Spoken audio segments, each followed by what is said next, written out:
ओम शांति, ओम शांति, ओम शांति। आज 7 जून 2025 की साकार मुरली है।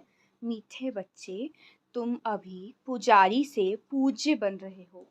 पूज्य बाप आए हैं तुम्हें आप समान पूज्य बनाने। तुम अभी पुजारी से पूज्य बन रहे हो। पूज्य बाप आए हैं तुम्हें अभी आप समान पूज्य बनाने।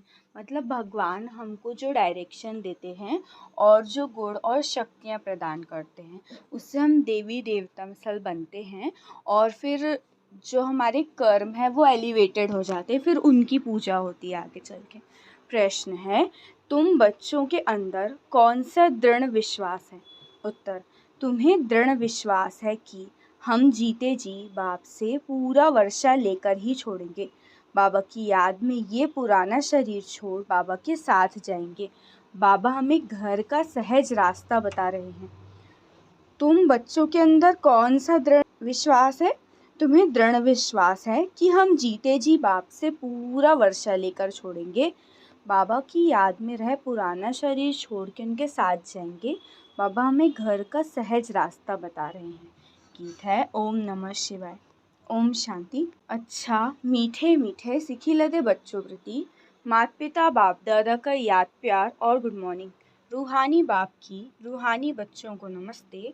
हम रूहानी बच्चों की रूहानी बाप दादा को याद प्यार गुड मॉर्निंग और नमस्ते नमस्ते नमस्ते। शुक्रिया बाबा शुक्रिया। धारणा के लिए मुख्य सार पहला पॉइंट है, साक्षी हो अपने को देखना है कि हम कहाँ तक पुरुषार्थ करते हैं। चलते फिरते कर्म करते कितना समय बाबा की याद में रहते हैं। सेकंड पॉइंट, इस शरीर से कभी भी तंग नहीं होना है। इस शरीर में ही जी कर के बाप से वर्षा पाना है। स्वर्गवासी बनने के लिए इस लाइफ में पूरी स्टडी करनी है। साक्षी हो अपने को देखना है कि हम कहाँ तक पुरुषार्थ करते हैं। चलते फिरते कर्म करते कितना समय बाबा की याद में रहते हैं, मतलब भगवान की याद में। इस शरीर से कभी भी तंग नहीं होना है। इस शरीर में ही जी करके भगवान से वर्षा पाना है। स्वर्गवासी बनने के लिए इस लाइफ में पूरी स्टडी करनी है। वरदान, त्रिकालदर्शी और साक्षी दृष्टा बन। हर कर्म करते बंधन मुक्त स्थिति के अनुभव द्वारा दृष्टांत रूप भव। त्रिकालदर्शी और साक्षी दृष्टा बन। हर कर्म करते बंधन मुक्त स्थिति के अनुभव द्वारा दृष्टांत रूप भव। विस्तार, यदि त्रिकालदर्शी स्टेज पर स्थित हो, कर्म के आदि मध्य अंत को जानकर कर्म करते हो, तो कोई भी कर्म विकर्म नहीं हो सकता है, सदा सुकर्म होगा।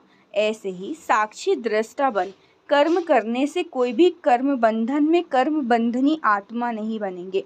कर्म का फल श्रेष्ठ होने के कारण कर्म संबंध में आएंगे, बंधन में नहीं। कर्म करते न्यारे और प्यारे रहेंगे तो अनेक आत्माओं के सामने दृष्टांत रूप अर्थात एग्जाम्पल बन जाएंगे। स्लोगन, जो मन से सदा संतुष्ट है वही डबल लाइट है। जो मन से सदा संतुष्ट है वही डबल लाइट है। अव्यक्त इशारे, आत्मिक स्थिति में रहने का अभ्यास करो, अंतर्मुखी बनो। विस्तार, कोई भी समर्थ संकल्प आत्मिक शक्ति अर्थात एनर्जी जमा करता है, समय भी सफल करता है। व्यर्थ संकल्प एनर्जी और समय को व्यर्थ गवाता है। इसीलिए अब व्यर्थ संकल्प की रचना बंद करो। ये रचना ही आत्मा रचता को परेशान करने वाली है। इसीलिए सदा इसी शान में रहो कि मैं आत्मा मास्टर सर्वशक्तिमान हूँ, समर्थ आत्मा हूँ, तो कभी भी परेशान नहीं होंगे और अनेकों की परेशानी को मिटाने वाले बन जाएंगे। अच्छा, ओम शांति, ओम शांति, ओम शांति।